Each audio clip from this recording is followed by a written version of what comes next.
Hi, everybody. Good morning from Toronto. Hello, my name is Shingai Manjengwa. It is my absolute pleasure to be joining you here today from Toronto in Canada to be talking about the AI and data decision making dream reality gap and how we're going to close it. So I've got a presentation all set up for you today. I'm going to talk about how we move from analytics to AI. So the traditional looking at reports, business intelligence tools, etc. And then how the models have changed, how the tools have changed that we've been using, and how the teams have changed.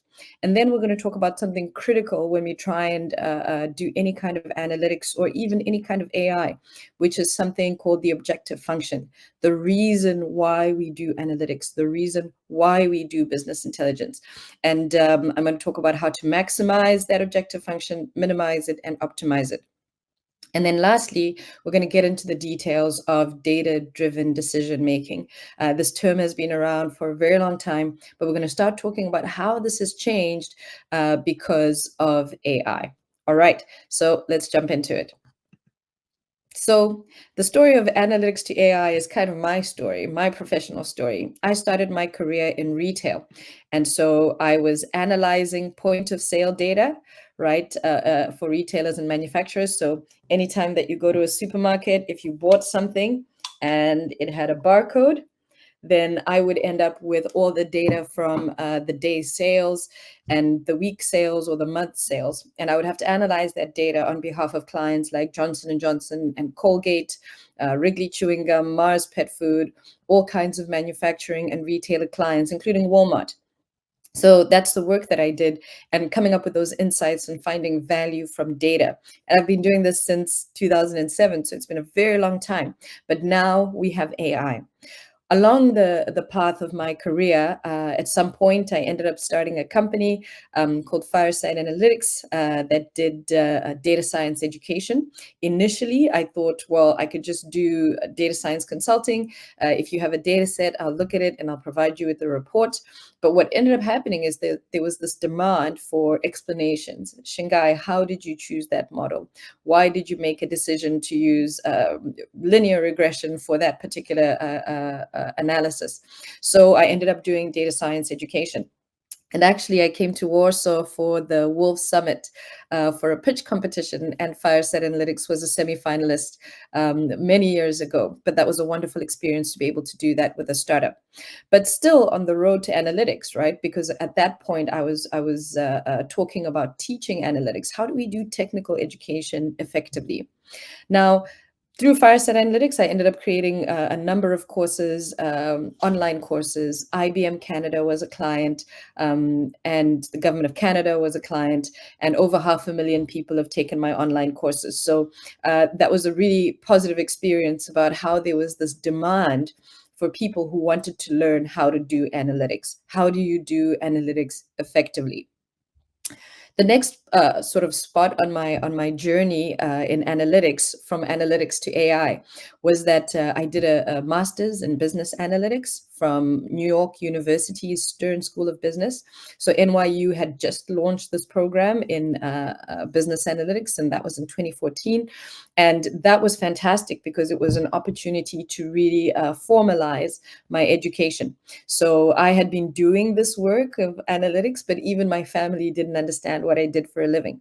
So this was finally an opportunity to get a piece of paper, a master's degree that said, wow, there's this thing called analytics that's about analyzing data, that's about leveraging technology to now deal with effectively the explosion in data that we were starting to see in 2014 from mobile technology, from cloud computing, from social media, from all these different channels as people became more and more digitized, as everything moved online. Right, as we began to store and use our data sets, this field of analytics was also expanding. So finally, in 2014, I was able to get this master's degree in business analytics, and I was part of the inaugural class that took that program. Moving along on my analytics to AI journey, I ended up joining the Vector Institute for artificial intelligence. Most notably, Jeffrey Hinton is the Chief Scientific Officer at the Vector Institute in Toronto. And the Vector Institute, that role was essentially technical education as well. Now, this is an institute that houses multiple researchers in all areas of artificial intelligence. And my role there was to take that research and package it into content that industry could absorb to accelerate responsible adoption. So I was working with a researcher, for example, called Estelle Enac or Juan Carrasquilla, and they were looking at simulating quantum methods with neural networks, right? And so I would work with them to say, how do we package that into something that industry can use? While we would identify the types of problems that industry has, such as optimization problems, right? An example of an optimization problem is maybe you have a fleet of vehicles and you need those vehicles to go to different destinations, but you need to reduce the cost. You need to reduce the amount of fuel that's used, right? So there's always a constraint when we set up an optimization problem. Well, it turns out that this method they devised for simulating quantum behavior with neural networks is really good at solving these types of problems, these types of optimization problems. So that is something that I would have to package so that industry could understand that, wow, I do have an optimization problem, and maybe this is a solution for it.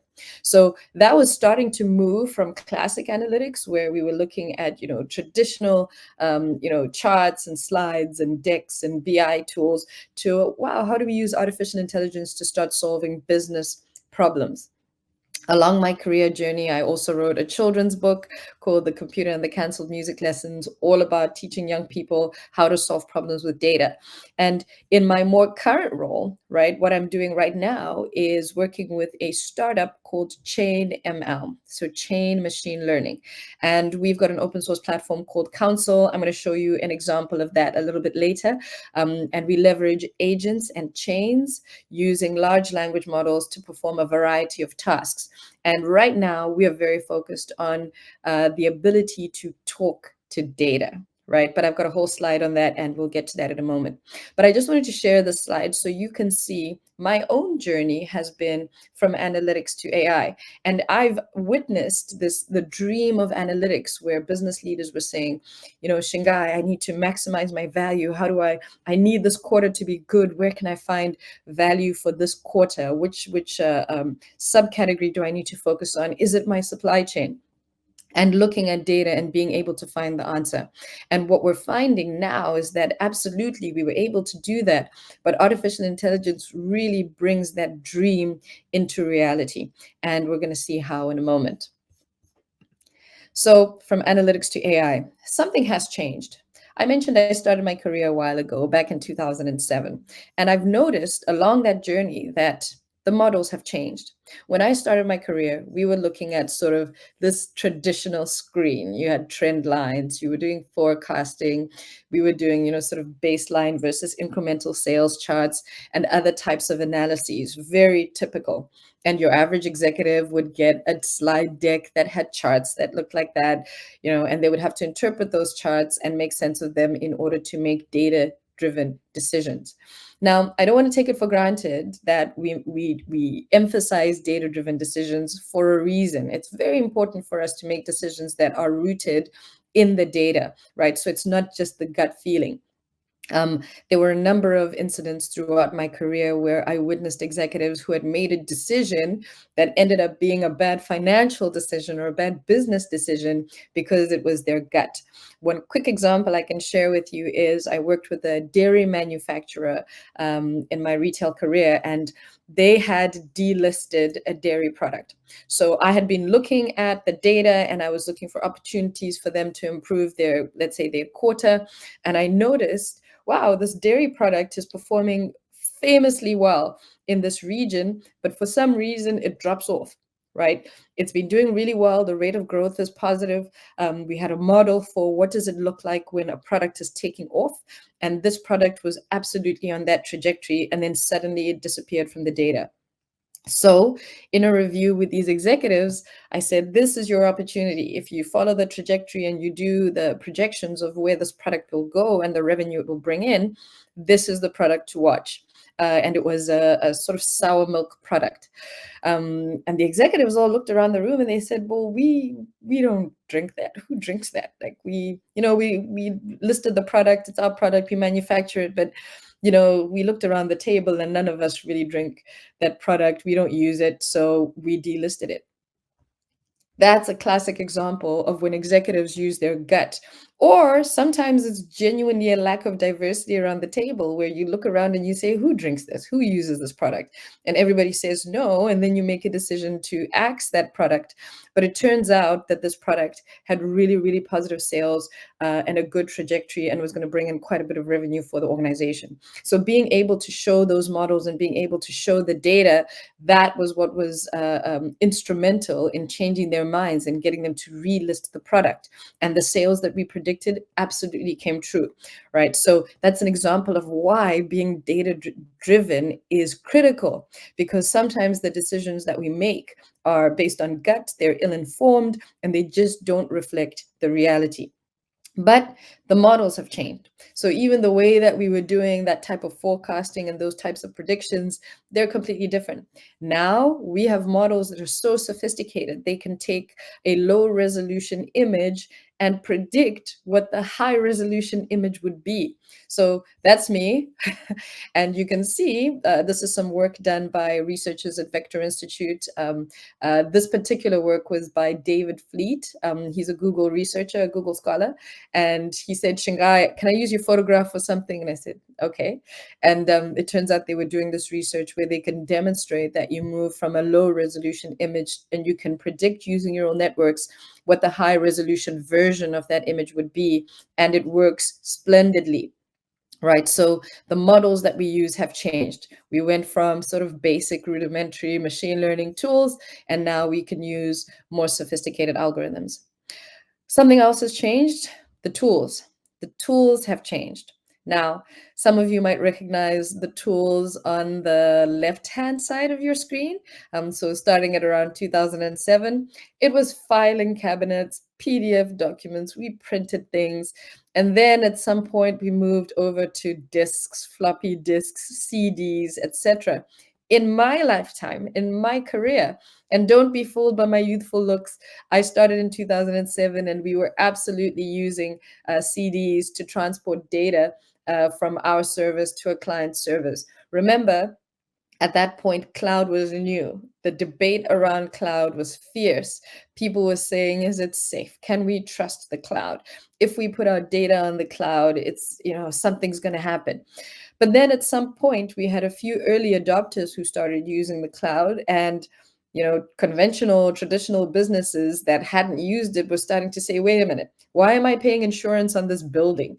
Why am I paying all these costs for cooling the server room, right? And then in addition to that, there was such an explosion in data and an advancement in the chips and the processing of data that it stopped making sense for you to use a traditional server, right? An on-prem physical server. Because I remember a time where I had to go to the IT team and say, hey, the retailer we're working with has said they would now like to start giving us their loyalty data, right? So we've been looking at their point of sale barcode data, that transactional data, but now they want to give us their loyalty data so we can look for insights between the sales and the loyalty data. Oh, that's fantastic, Shingai. That's a great business opportunity. And then I would say, well, I need a database for that. Can we, accelerate this process so I can get the data from the client, from the retailer? And then they would say, great, can you fill out this requisition form? This has to go to the compliance team. 3 managers have to sign this piece of paper. And then once that's done, we have to make a decision about moving the data. Is it FTP? Is it SFTP? And the whole chain of events that needs to happen before that data set would actually end up with us. And then what would happen every month? At some point, it just stopped making sense for us to use CDs and physical storage, and the cloud became a really wonderful option because one human being with access to the cloud would be able to orchestrate that entire process to make sure that I received the data. So the tools have changed. But guess what? like I sort of alluded to in that example just now, the teams have also changed. Look at the team. Remember what I said, you had to get the signatures of 3 managers, you had to get the IT person, you had to get quotes from different departments before you could get that server actually physically on your premises. Now, this huge team of people required to make that happen became one person with access to AWS or Google Cloud or Microsoft or any other cloud service provider. One person with access could call me, give me access, and we were already able to start working. The world has changed. The models have changed. The tools have changed, and the teams have changed, right? We have moved from a place where we needed multiple people to get us access to data to a single person with the right access to give us access to the data so we could do additional analytics and analyses. But you know what? Something has stayed the same. So from when I started in 2007 all the way up until now, the reasons we were doing analytics have stayed sort of consistent, which is we were trying to solve business problems. And there's something critical and interesting around the way we define our business problems that lends them very well to analytics solutions, right? And even now, I have people saying, Shingai, we want to, launch analytics, or we want to use AI. You guys are working on agents and chains. How do we use agents and chains in our business? And I say the same thing. Don't start with the AI. Don't start with the analytics. Start with your objective function. Start with the thing in your business that you're trying to maximize, minimize, or optimize. And if you just take a moment and think about it, in your business area, in your department, in your division, what is the thing that you're supposed to maximize? Now, most of us will say profit, right? That's any for-profit organization will say we need to maximize profits. Then I will say, fantastic. Give me the function for that. And they would say, well, profits are a function of revenue and cost. So we know that we have to maximize revenue and we have to reduce costs in order for us to maximize profits. That's a really simple but powerful idea. Because as a data scientist, that tells me that I need to go and chase data about revenue and about cost, right? And when I chase that data, the models that I use when I eventually, let's just go back. The models that I end up using when I have that data tell me that this is how I maximize revenue. Okay, I might be just looking at what are the drivers of revenue, right? That's traditional regression, no problem. But it tells me once I understand the drivers of revenue, where I need to go and spend money, right? So if you think about I'm doing advertising. Okay, so I'm advertising on these 5 different channels. I'm advertising on, social media platform A, B, C, D, and E. How do I know which one of those is working? How do I know which one of those is driving my revenue? Remember, I have to maximize my revenue if my objective function is to maximize my profits. Well, regression, a simple model can help you understand that. Because if you go and chase the revenue data, and then you see which ad channels or which marketing channels are bringing you revenue, and then you compute that in a regression model, it will tell you which of those different channels or avenues is bringing you the most revenue, right? So once you understand the objective function and you're really good at articulating it, you know what data to chase and you know what models to use in order to impact that objective function. So I like this because it lets us clarify the goals that we're all working towards. Okay, the objective function, if I walk into your department and you say, Shingai, we want to maximize happiness for our customers. Okay, that's your goal, is to maximize happiness. All right, well, what's the objective function for happiness? Well, that's a problem. We need to be able to categorize that mathematically. We need to be able to articulate that mathematically, right? If you want to maximize happiness, I'm going to say, great. What's the function for happiness? What feeds into customer happiness? How do you know when your customers are happy? Excellent. Now we know what data to chase. You want to maximize happiness? Well, Shingai, we have these feedback surveys that our clients, our clients tell us how they're feeling about our product. Excellent. That's a data set that I can use. And you say, okay, well, Shingai, this is our customer hotline, right? Where they phone in and they complain when something goes wrong. And I say, excellent. If we can reduce the number of calls, or rather the number of complaints, then that tells me that we are working towards customer happiness. So I've already got two data sets that I can chase that will help me impact that objective function. And that is the heart of analytics. That is the heart of analytics, is that we're trying to impact some objective function. We can go and chase a particular data set that's going to feed into that. And then we also know what models we need to use, right? So I mentioned customer surveys. Excellent. That is a fantastic problem for natural language processing, right? We're talking about AI. Well, that is a fantastic use case for AI, is being able to analyze all that data to understand where are the customer queries coming from, what are they looking for, what are the top issues that clients bring up in those client surveys, right? If you analyze that and you start addressing those issues, that will in turn affect your objective function, which is your customer happiness. So through that, we clarified our goal. Maximize customer happiness? Sure. What data do we need to go to chase? Well, in this example, I said maybe you've got customer satisfaction data, and maybe you've got the surveys that you're looking at, or the call center data that you're looking at. It tells us what metrics to track. Because if you start using analytics, or if you start using AI, you're going to need to know what metrics say this is working, right? In your organization, those metrics are what you should tie to performance, that for your business and your teams.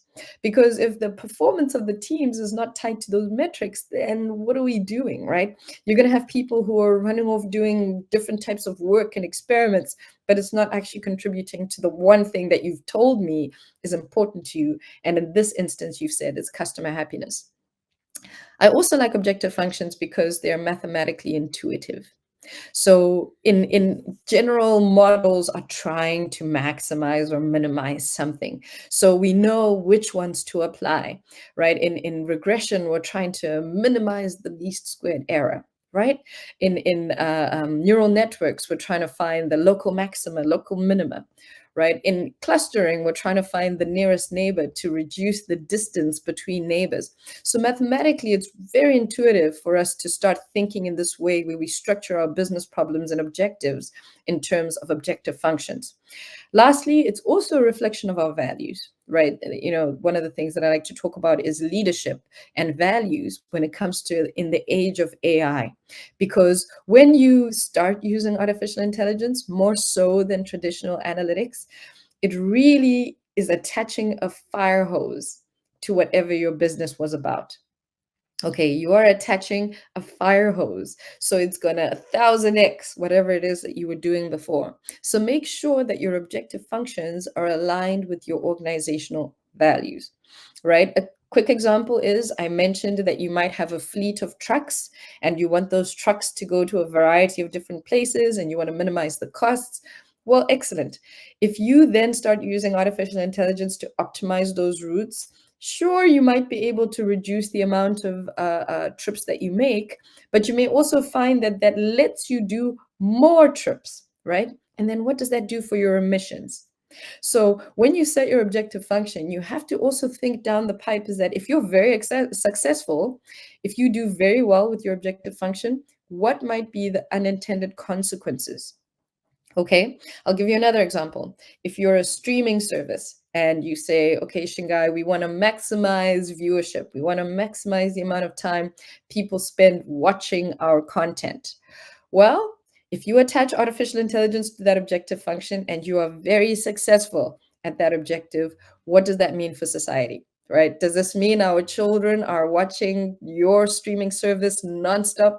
They're not going to bed and they're not living healthy lives, right? Are you building in recommender systems that make sure that our kids are so addicted to the content that they don't leave, right? I think that's also a critical conversation to have, is that when we start deploying artificial intelligence to impact our objective functions, we have to think very carefully about our values and how these technologies, if they're realized and the promise is real and that data-driven decision-making promise becomes a reality and we are able to impact our objective functions and everything works very successfully, What does that mean for society? And is that in line for our values? Okay, so the one thing that stayed the same, everything that's changed since 2007, the tools, the models, the teams, the one thing that stayed the same is the objective function. And if we get good at really articulating our objective function, then that makes sure that we are using AI and we're using analytics in the right way, insofar as it's aligned with our values. Now, let's get to the data-driven decision-making part. I want to introduce you to the idea of AI agents, right? And data-driven decision making. Now, you probably come across the term agents already, but I want to get into it because it's an interesting and new way, certainly at ChainML, that we are focused on to really drive the value that you get from analytics and the value that you get from AI. So we're going to talk about these ideas of talking about talking to data. That's the idea. And then when you talk to data and when you use these AI tools, how can you leverage these agents to make sure that you have control and oversight over what the large language models are producing? Because that's the primary use case that we are working on. Right. And then at the very end, I just want to talk about sort of the leadership and professional development that's required for you to be successful if you're going to use AI for your data-driven decision making. All right. Talking to data. This is the dream. This is what we all want to be able to do, to say, I'm looking at my point of sale data. I've got my SQL database. I would like a query. Trust me, I get some set of decks and reports through some BI tool already. I get that. But I would just like to be able to say, what were my sales last month? How many units did I sell last month? And how is that different from the previous month? I want to be able to say that in natural language and to get a response back in natural language. That's what I mean when I say talking to data, right? We're calling that chat analytics or self-service analytics, but that's the dream. Because if we have set our objective function effectively and we know which models to chase and we know which data to chase, we also now want to get to a point where we can say it. We just want to be able to say what we need. And certainly for that first layer of, let's call them descriptive statistics, that first relationship with our data, level 1 of analytics, we want to be able to just conversely ask those questions and get answers. And what's incredible about artificial intelligence is that it helps us get there. AI helps us talk to our data. So the introduction to agents and chains. Now, I mentioned a bit earlier that we've got an open source platform called Council AI. You can play with it, completely open source, completely free. Pip install Council AI. It's not the only agent framework out there. There are other agent frameworks, but we built ours specifically for business, right? So it's got that robustness and we can trust it to produce the right results when a user is trying to get a certain output from a large language model. So the way these particular agents work is that we might have all interacted with the large language models at this point. Surely you've played with ChatGPT at this point, and you're familiar with that linear process where you go input, a prompt, the large language model does its work, and then you get a response. And if you think about it, it's quite a linear workflow, right? This is quite a linear workflow. Prompt input, the large language model does some processing, and then you get an output.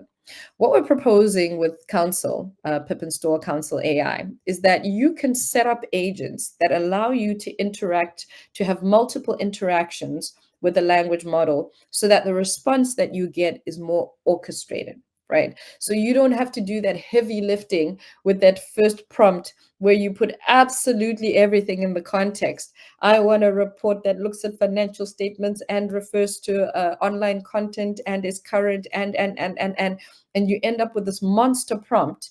And the truth is, as those prompts get longer and longer and more detailed, they start to break. The response that you get starts to be deprecated in some ways. It's not a good, it's not as good as if you have a shorter, sharper, clearer prompt that you can put in.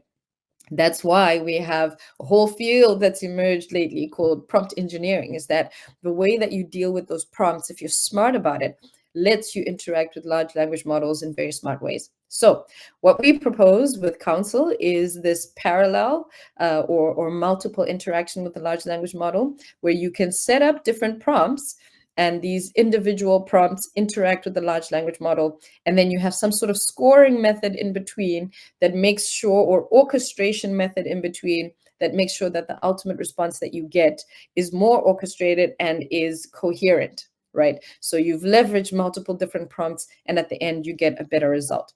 I'm going to show you an example.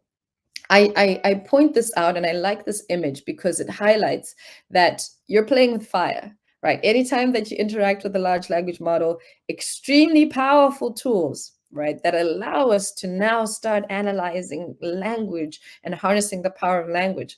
But at the same time, it's a word prediction model that is very good at predicting the next word and creating paragraphs such that it really starts to sound like a human being that you're interacting with. It starts to feel like you are talking to data. It starts to feel like you're asking a question in natural language and you're getting a natural language response back, just like you would with a person. But we have to remember it's still playing with fire, because at the end of the day, you're dealing with a model, and all models have error. Every single model that I've mentioned today, from the regression models all the way to the large language models, to neural network models, there's always some component of error as they try and model, it's in the name, reality. Okay, so there is some element of risk, and there are challenges around hallucination and bias that exist in these large language models that cannot be ignored and should not be ignored. What this agent framework allows you to do, in addition to having this parallel interaction with the language model, is that you can also create agents that allow you to do some control and oversight. Okay, so instead of just punching it in and letting the large language spit out whatever it spits out, you can create agents that clean up what's coming out of the other end. So, for example, if you need certain data redacted at the end before it comes back to a user, you can create agents that do that, right? If you somehow have credit card data that might be mixed in with data that's coming back to your user, you can create agents at runtime that double check everything that's coming out to the user to make sure that credit card information is not going to get out of the output, right? So you're not leaving the entire, responsibility of what's coming back to the user to the LLM. You can create these agents to give you greater control and oversight. But I want to show you an example. Let's dive into agents very quickly. So what is an agent? Think of it as autonomous software, which, given a task, a prompt, independently understands the goal, generates tasks to complete the goal, and think of them like robotic co-workers. So when I say agent, you'll see that term coming up in multiple different places, but that's what I mean when I say that. How do they work? Well, they use reasoning capabilities inherent to large language models to break down goals and steps so that they can ultimately complete a task. So the possible impact is that smaller teams leveraging AI teams, so smaller teams leveraging these agents, can 1000x some of the tasks that they do. But in addition, I mentioned in the previous slide, you can have greater control and oversight over what the user gets back. So in the context of analytics, we want to be able to make data-driven decisions. We want to be able to leverage large language models to do that. Well, we also want to make sure that the data that we're getting back is correct, which is critical. And you can leverage these agents to assist you in doing that. So an AI agent can perform marketing functions, and I've shared a link to a tutorial. So if you want to start playing with agents and chains, there's a link to a tutorial where it's called a marketing assistant. You can have a quick look at that. I can share quite quickly. Let's just close. So this is the tutorial. If the conference organizers would share that with participants, please do. You can run through this yourself. It's got notes and comments and definitions. It's really a tutorial, so you can run it yourselves. As usual, the first step is pimp install Council AI. I ran this one already just so you could see. You're going to need, so you'll load your libraries as usual. You will need an API key. I've used OpenAI here, so if you put your API key here, you can run it and see. The model I'm using is GPT-4 right now. And so if you keep going, you'll see the point where you actually initialize your agent. So this is where we're creating the agent, and the agent has different skills. and we can chain those different agents and skills so that they perform different functions. This particular use case is a marketing assistant.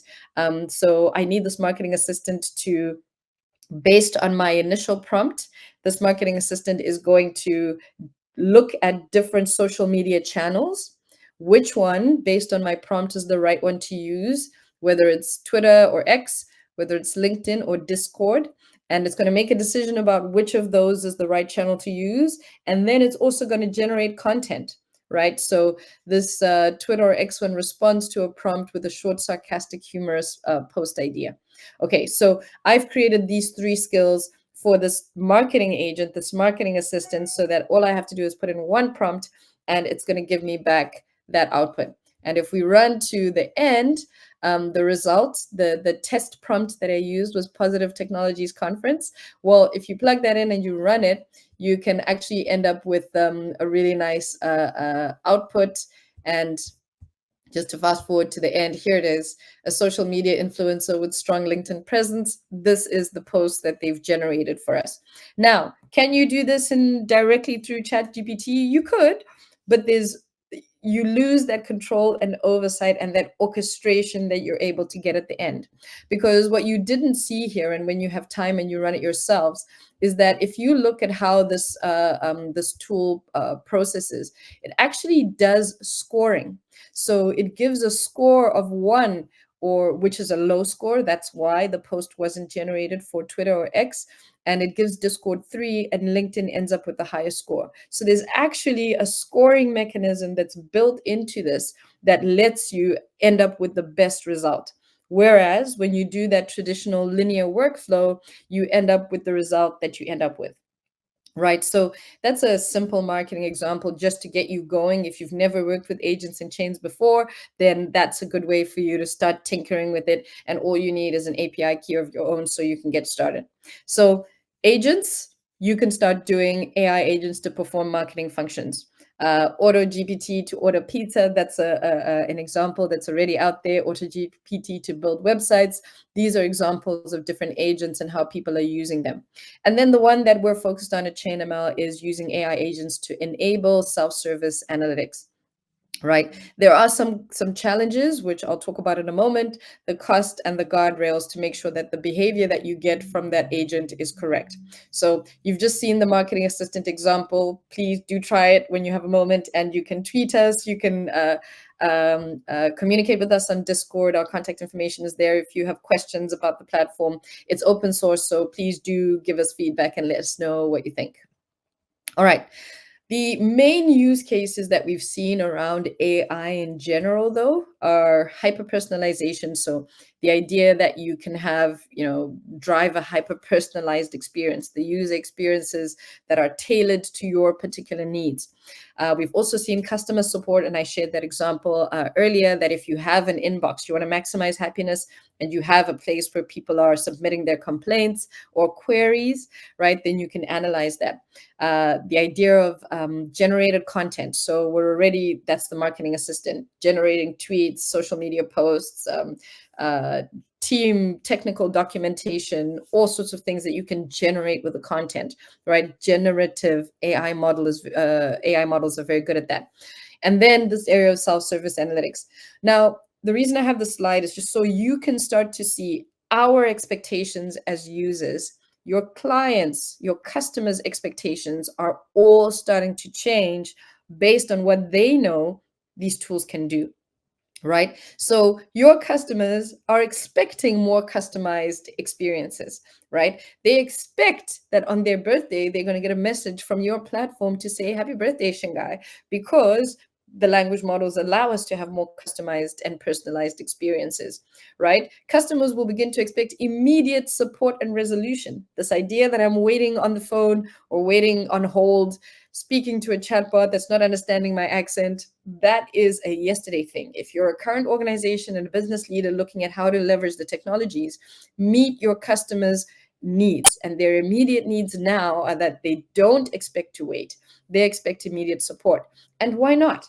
If they start typing into, your ticketing system that, my internet is not we should already know what they're going to say, because chances are they're not the first customer to have said that to you. And all those other ticket submissions talking about this issue will probably very quickly get us to a resolution. Right. In addition, if you can escalate that process where your client starts typing, and to be honest, the issue they have is unique, you should know that and escalate that to a person faster than you ever did before. I shouldn't have to click 3 buttons or 10 buttons before I speak to a human when I have this unique, difficult issue. In addition, tools that can be generative will be expected to offer such functionality everywhere. So filling out forms, why am I still filling out forms and it's taking me forever to do that? You should now have that functionality built into your service and your products and your online newsletters that you want me to sign up for, because generative AI lets us do that. And lastly, self-service analytics will become a differentiator for SaaS companies. Self-service analytics will become a differentiator for SaaS companies. If you have a company that gives data to your clients, right, you offer them data, maybe you offer them dashboards. The idea that they can just ask a question in natural language and they don't need to have SQL skills to do that is going to become commonplace. So we're working towards that goal to enable that. This is just a quick example of how it would look and how our tool works. And it's, how may I assist you today? Well, why did my marketing campaign ABC perform well today? Well, let me take a look for you. In the background, there's an API, there's a prompt, there's a plan, there's an execution that takes place. We have agents built in that do a variety of tasks. And at the end of the day, they access data sources, a data dictionary, and frequent analyses. There's many other activities that happen in the background with console analytics in order to enable this type of result. Upon further analysis, I have found that a single website has been the sole cause of the unexpected increase in clicks. The changes observed elsewhere are within expected limits. That's where we're going, right? From analytics to AI, the data-driven promise, the promise of data-driven decision-making is now available with artificial intelligence. I'll just finish off by saying, yes, there are challenges, and I've sort of mentioned them throughout this talk. Privacy and security. The data that's being used should be ethically acquired. There should be consent, and it should be in line with the regulatory frameworks of whatever geography you're performing in, and it should be in line with your organizational values. The cost, let's not underestimate the costs. The GPT-4 models are still expensive. The costs are changing, but there are other options as well, like open source models that you could use, but be aware that cost is a factor. Accuracy, hallucinations, still an issue. You may have to find creative ways to deal with that. I mentioned agents and chains. That's our approach. But certainly you want your user to get an accurate response, and especially if it's numeric when we deal with analytics. And then lastly, users, right? You have to make sure that you're bringing your users along on the journey. And I have this framework that I refer to called the technical proficiency pyramid, where you should be investing in targeted technical education and professional development. As people work more with AI and data tools, you need to be upskilling them in a structured way. It might be literacy at a base level and more advanced AI training at the top of your workforce pyramid. The more interaction with data or AI, the more advanced the training. With that, that's it. That's my presentation. The only constant is change. The models, the tools, and the techniques have changed.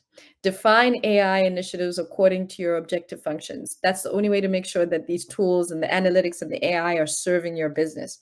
Show steps towards better AI, right? That includes your values. Leverage AI agents, because that's a good way to have control and oversight when you're using the large language models. And then lastly, you need professional development as part of the AI journey. Make sure your team is coming with you on the journey. And with that, I thank you so much for your time and attention. I'm on social media. You can find me on Twitter/X at TJIDO. If you have questions or follow-ups, connect with me on LinkedIn. I'm happy to stay in touch. Thank you so much for your time. Have a wonderful rest of your day.